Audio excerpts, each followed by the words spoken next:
우리 옆에 성도님들과 함께 축복하겠습니다. 예수 이름으로 축복합니다.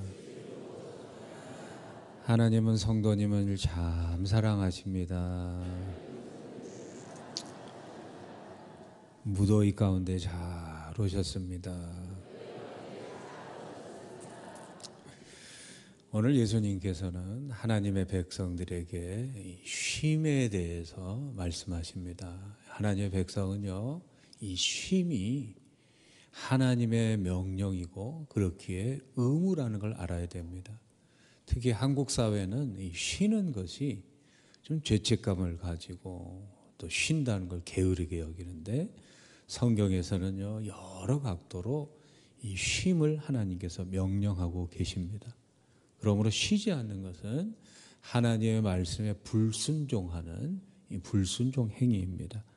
출애굽기 20장 10절에 보면, 일곱째 날은 내 하나님 여호와의 안식일인즉 너나 내 아들이나 내 딸이나 내 남종이나 내 여종이나 내 가축이나 내 문 안에 머무는 객이라도 아무 일도 하지 말라. 하나님의 백성들은 정기적으로 7일에 한 번, 7년에 한 번, 50년에 한 번 이렇게 하나님께서는 쉼을 명령하셨어요.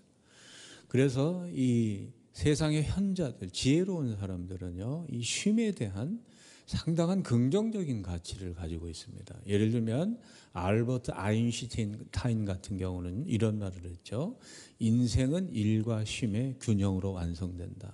우리는 열심히 일을 해서 소유와 성취와 무언가 많이 쌓아놓으면 그것이 내 인생의 완성이다. 그래서 이 소유의 축적을 향해서 끊임없이 일을 하는 것이 내 인생의 완성의 추구라 생각하는데, 이 세상에서 가장 똑똑했던 사람 중에 하나인 아인슈타인은 그게 아니라는 거예요.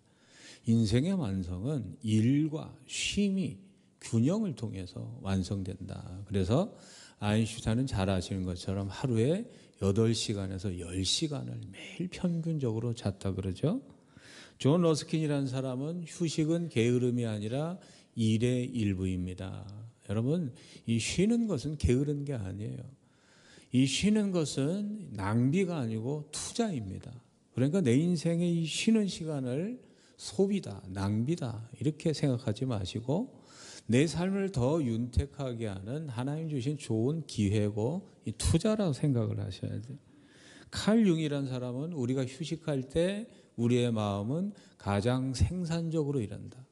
내가 쉬고 있을 때 내 마음에 풀지 못했던 것이 풀리기도 하고, 그렇게 불편했던 나의 마음이 눈 녹듯이 평안 가운데 이렇게 이 쉼을 얻기도 하고, 쉬는 가운데 내가 풀지 못했던 인생의 문제도 풀린다는 거죠. 토마스 제퍼슨은 이런 말을 했습니다. 휴식 없이 행복을 찾으려는 것은 헛된 일이다. 그러니까 우리는 끊임없이 일을 해서 소유의 그러한 증대가 내 인생의 행복을 가져다 주는 것 같지만 절대 그렇지 않아요. 내 인생에 휴식이 없고 쉼이 없다면요, 그 인생은 절대 행복할 수가 없습니다. 그래서 이 우리 인생 가운데 하나님은 왜 휴식을 명령하셨는가? 휴식이 영어로 이 브레이크라 그럽니다. 브레이크. 이 휴식은요, 단절이 있어야 돼요. 어떤 일의 그러한 열심 가운데도 단절이 없으면 쉼이 없는 겁니다. 여러분, 아무리 좋은 자동차도요, 뭐 벤츠나 요즘에 뭐 현대차들 너무 좋잖아요. 차가 아무리 좋아도요, 브레이크가 망가진 차는요, 흉물입니다. 흉기예요. 인생도 마찬가지예요. 아무리 권세와 또한 재물과 이런 것이 많아도요, 쉴 줄 모르면 이건 흉기가 됩니다. 예를 들면 우리 몸의 암세포는요, 고장난 세포예요. 브레이크가 망가진 세포가 바로 암세포입니다. 모든 세포는요, 정지하게 돼 있어요. 어느 순간에 쉬게 돼 있습니다. 그런데 암세포는요, 쉬지 않아요. 쉬라는 명령을 거부하는 세포가 암세포입니다. 무한 증식하는 거예요. 자기만 무한하게 증식하는데 결국에 가서는 자신의 숙주까지 죽이는 쉬지 않는 세포. 그게 암세포예요. 내 인생의 그러한 브레이크, 쉼이 고장났다는 건 상당히 위험한 현상이에요. 이 쉰다는 것을 영어로 recreation이라고 그럽니다. re는 다시고 creation은 창조한다 그 말이에요. 우리는 쉰다는 것을 단순히 노는 개념 그런 걸로 생각하는데 하나님은 쉼을 통해서 재창조를 하셔요. 예를 들어 볼까요? 우리는 잠을 자게 되면요, 하나님께서 무질서한 내 뇌의 인지 기능을 재창조하시고 내 면역력을 재창조하시고 망가진 내 몸을 새롭게 창조하셔요. 그러니까 가장 미련한 건 뭐냐면요, 잠을 자지 않는 거예요. 잠을 자지 않는 거예요.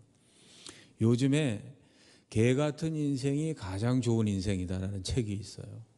개 같은 인생 안 좋은 걸로 생각하는데, 왜냐하면요, 개는요 자고 싶을 때 언제든지 잡니다. 주인의 눈치도 보지 않습니다. 자고 싶을 때 언제든지 자요. 인간은요 자고 싶을 때 못 자요. 개는요 마음에 좋으면요 숨기지 않아요. 꼬리를 살랑살랑 긋으면서 자기 마음의 모든 걸 표현해요. 자존심 없어요. 개가 자존심 있는 개 봤어요? 여러분, 우리 인생도 마찬가지예요. 그런데 쉴 때 쉬지 못하고 잘 때 자지 못하고 그렇게 되면 어떻게 되느냐. 여러분, 땅도요 쉬게 해야 그런 소출을 내는 겁니다. 땅을 쉬지 않게 하면 땅도 화가 나서 소출을 내지 않아요. 지금 영국 땅, 미국 땅, 이 토지들이 난리가 났어요. 인간은요 끊임없이 무슨 방법을 동원해서라도 쉬어야 할 땅마저 화학 비료를 쏟아놓고 온갖 방법을 통해서 땅에서 열매를 소출을 내려 하니까 이 땅들이 화가 나니까 소출을 멈춰버려요. 지금 미국, 영국에서 지금 난리가 났어요. 여러분, 인간은 왜 쉬지 않습니까? 여러분, 모든 생명체 중에서 수천 년을 먹을 걸 쌓아놓고도 쉬지 못하는 존재가 바로 인간이에요. 인간이 쉬지 못하는 이유는 여러 가지 있습니다. 첫째로 탐욕 때문에 쉬지 못해요. 더 많이 가지려 하고 더 많이 배우려 하고 더 많이 성취하려는 그 탐욕 때문에 인간은 쉬지 못하는 겁니다. 옛날의 인간들이 그래요. 자신의 인생이 파괴되고 가정이 파괴되고 자신의 모든 것이 다 파괴된 줄 모르고 더 많이 더 높이 더 큰 것을 향해서 가다가 바움처럼 인생의 그러한 쓸쓸한 최후를 맞이하는 게 내가 아닌가. 그래서 하나님은 쉼을 명령하시는 거예요. 왜 우리가 쉬지 못합니까? 근심 때문에, 염려 때문에. 우리 대한민국의 우리 중고등학생들 보면 참 애처로워요. 초등학교 때부터 아침 새벽 6시부터 한 10시까지 열심히 공부하는데 이 아이들이 쉬지를 못해요. 왜 쉬지 못할까요? 내가 쉬는 순간 내 경쟁자들은 공부하니까. 내 경쟁자들이 나보다 더 앞설까 봐 쉬지 못하는 거예요. 쉬면서도 항상 불안해요. 가게를 하고 사회적으로 또 이 사업을 하시는 분들도 내가 쉬면은 망할까 봐 쉬지를 못해요. 우리가 쉬지 못하는 이유는요, 마음의 분노와 미움이 가득 차면 쉬질 못해요. 여러분, 내 마음에 누구를 미워하는 감정과 분노가 가득 차 있으면 온 몸이 경직돼서 피도 못 쉬고 뇌도 못 쉬고 감정도 못 쉬고 처음 심장도 못 쉬고. 그래서 성경에요, 해가 지도록 분을 품지 말라, 이 얘기 뭐냐면요, 쉬어야 되는데 분노와 미움의 악한 감정 때문에 인간이 쉬지 못한다는 거예요. 이 모든 쉬지 못하는 근본 원인은 뭐냐? 바로 우리 안에는 죄악 때문입니다. 에덴 동산에서 우리는요 충분히 하나님의 은혜 가운데 쉼의 백성이었어요. 항상 쉬고 하나의 파라다이스, 낙원에 살았어요. 창세기 3장 16절에 그런데 이런 일이 발생했죠. 또 여자에게 이르시되 내가 내게 임신하는 고통을 크게 더하리니 내가 수고하고 자식을 낳을 것이며 너는 남편을 원하고 남편은 너를 다스릴 것이니라 하시고. 그러니까 이 세상에 이 생명을 낳는 동물 중에서 여러분 개들 보세요. 강아지 낳는데 뭐 밤새도록 낑낑거리고 나는 강아지를 봤어요? 개들 봤어요? 아침 일어나면 10마리 20마리 그냥 나 있어요. 송아지 낳는 거 보세요. 뭐 힘들게 낳습니다. 그냥 쑥 나버려요. 인간만 남편 머리를 잡아가지고 끊어내리고 막 너 때문에 내가 이런 고생한다 그러고 온갖 수고, 이 다 죄로 인한 고통과 수고예요.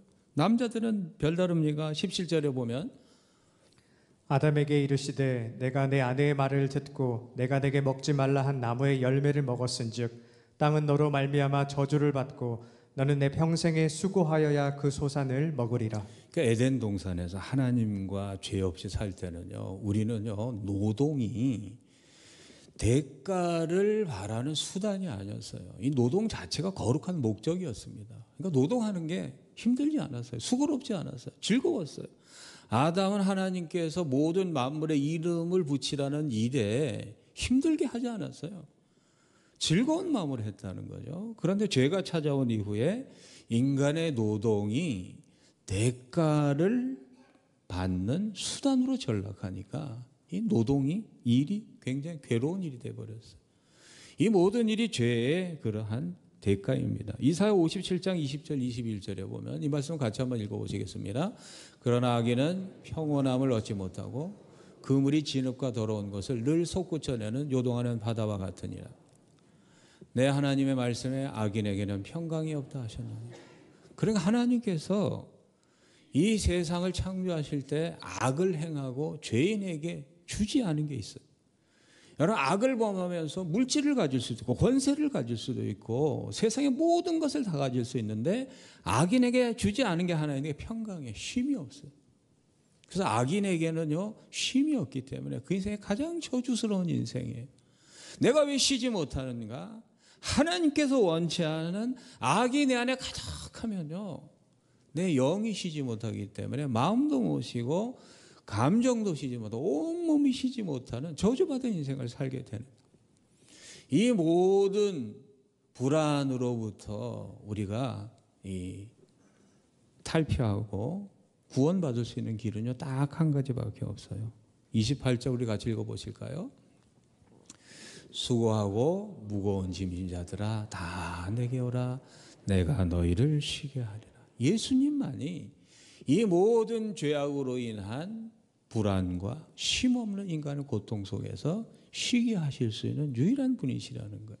그럼 예수 안에 오면 우리가 왜 쉼을 얻는가? 그 이유가 있어요. 29, 30절에 보면 나는 마음이 온유하고 겸손하니 나의 멍에를 메고 내게 배우라. 그리하면 너희 마음이 쉼을 얻으니.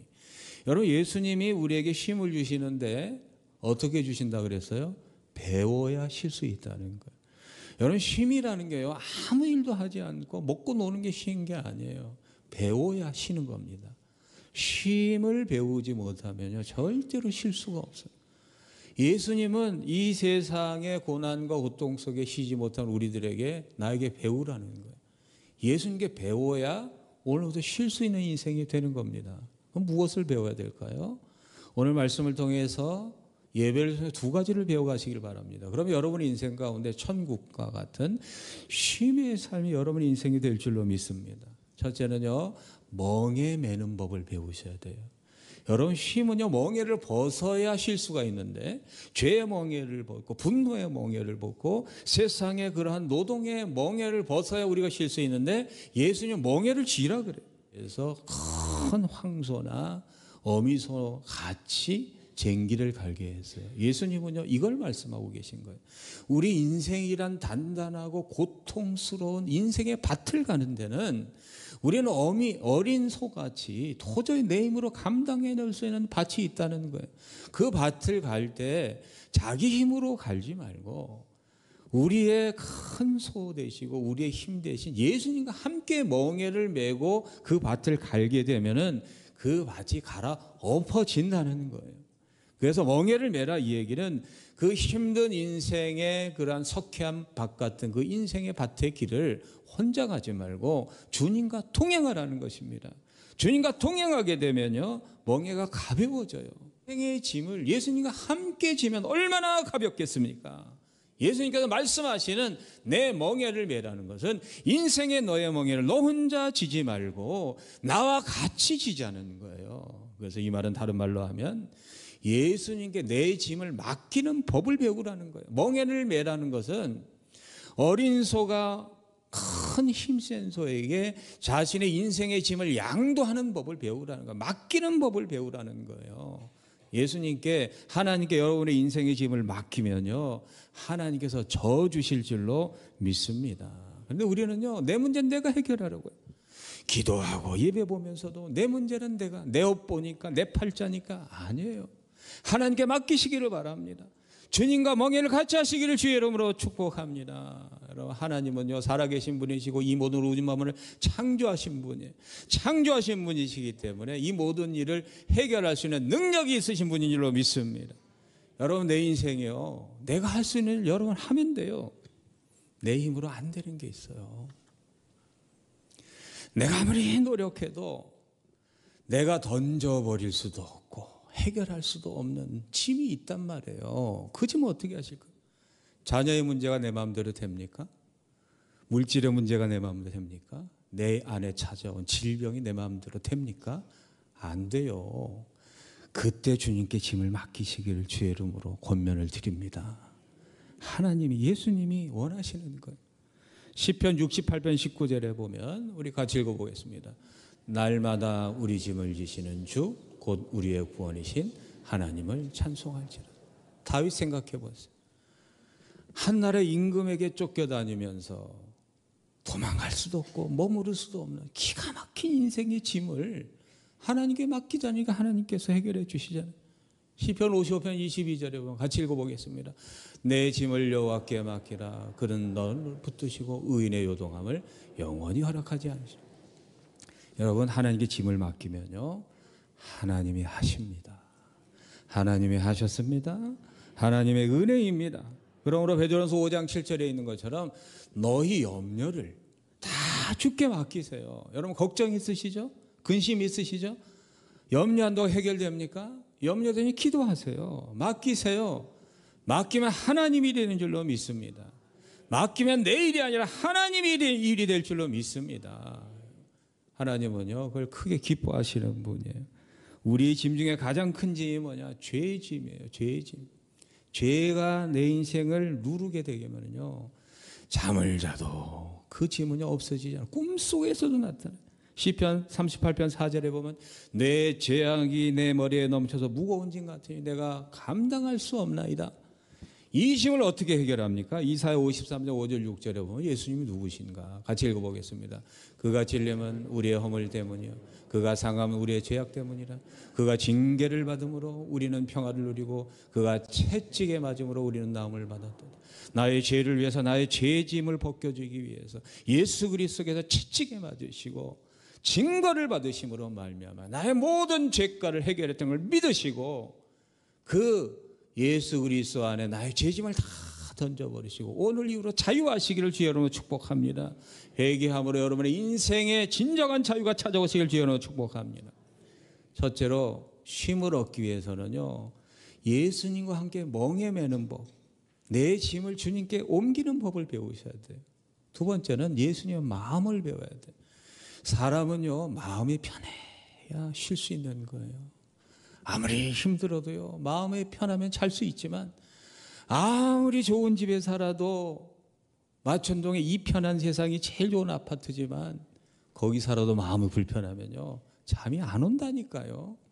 똑같은 상황 속에서도요 마음가짐에 따라서 우리 몸에는 화학물질이 다르게 나와요. 똑같은 어려운 상황인데 어떤 사람은 감사하고 하나님 주신 것으로 믿고 기뻐하면요 그 몸에서 이 뭐가 나오냐면은 이 엔돌핀이 나오고 다이돌핀이 나와요.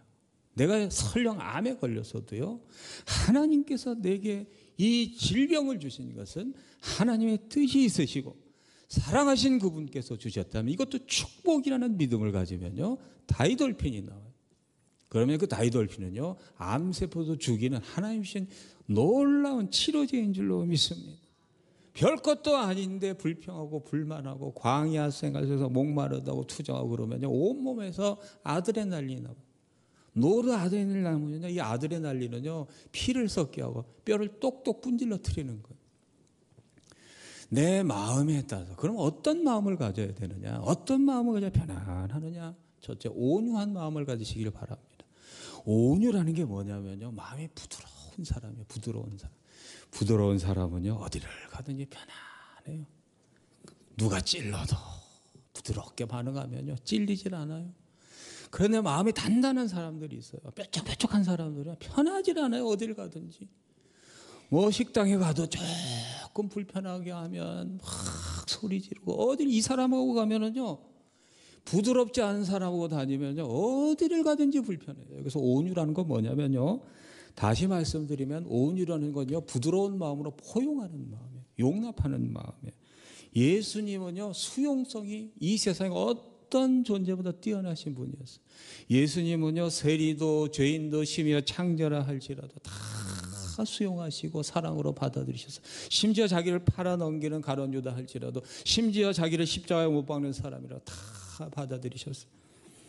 여러분, 온유함을 가지는 것이 왜 편안함이냐? 여러분, 온유는 뭐냐면요, 수용성 있는 나와 같은 사람을 찾는 것이 아니라 나와 같지 않은 사람을 이해하려고 용납하려는 노력하는 마음이에요. 다시 말씀드릴게요. 이 온유라는 건요, 나와 같은 사람을 찾는 것이 아니고 나와 다를지라도 그 사람을 이해하고 노력하는 마음이에요.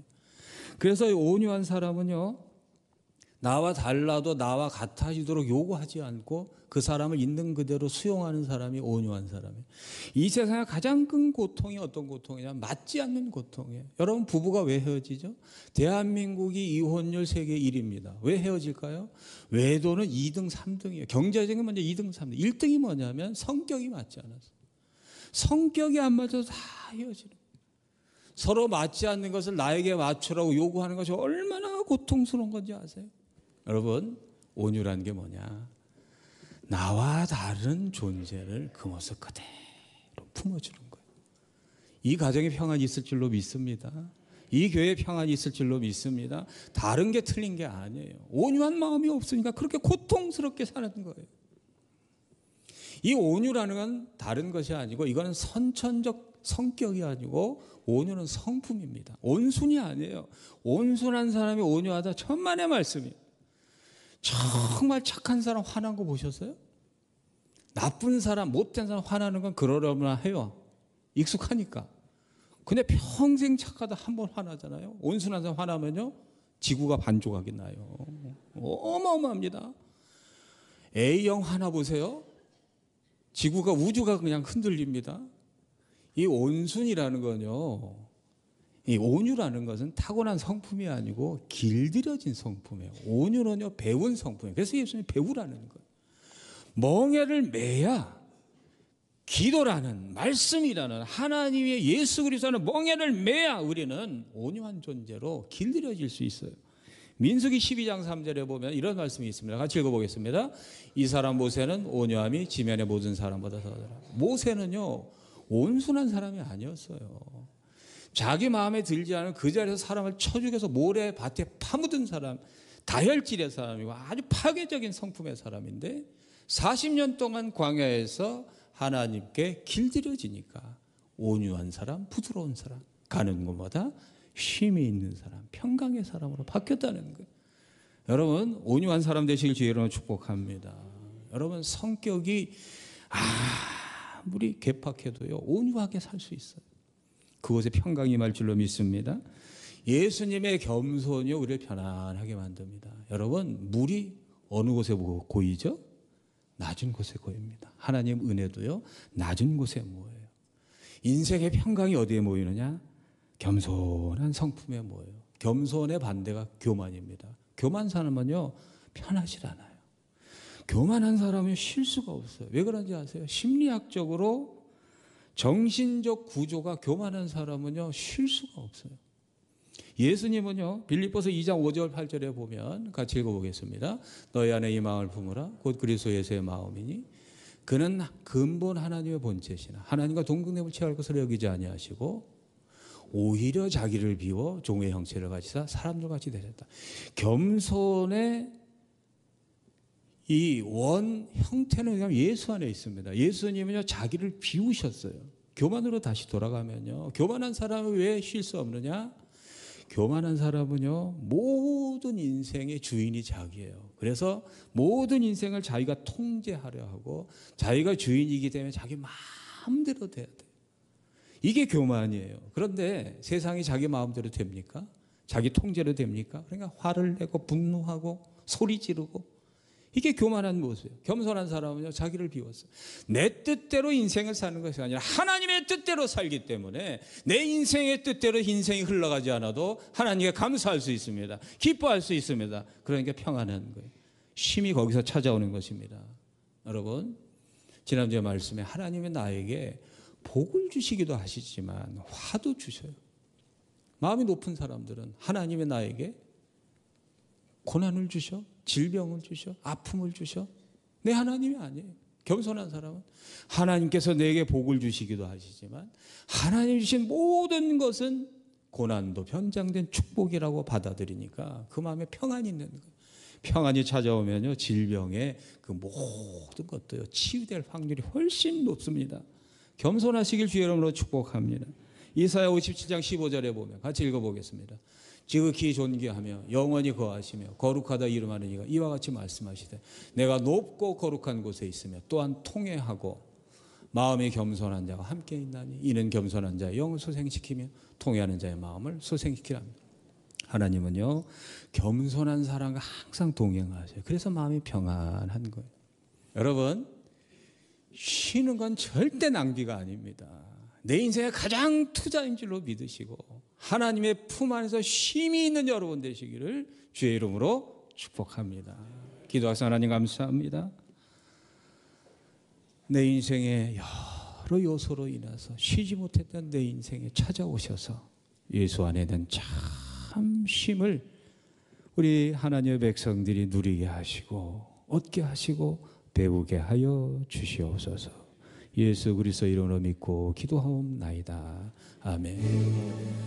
지금은 우리 주 예수 그리스도의 은혜와 하나님의 영원하신 사랑하심과 성령님의 함께하심의 역사가 예수의 마음을 품고 온유와 겸손으로 내가 있는 곳에 평강을 쉼을 선포하며 살기를 소망하고 돌아가는 전 세계로 모든 교우들 머리 위에 그 가정과 자녀와 삶의 자리 위에 주의 몸된 성전을 위해 수고하고 애쓰시는 모든 헌신의 손길 위에 지금 이 순간 질병으로 고통받는 사랑하는 백성들 머리 위에 지금부터 영원토록 함께 하시기를 간절히 축원하옵나이다.